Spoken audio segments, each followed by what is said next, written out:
if you want to see relatable beginner working his way up to intermediate, hopefully, surf edits, subscribe.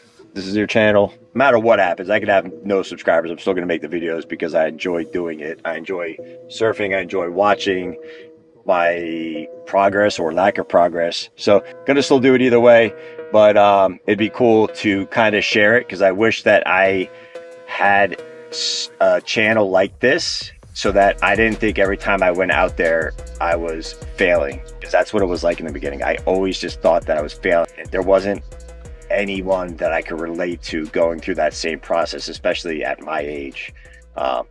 So yeah, that's what I'm hoping to bring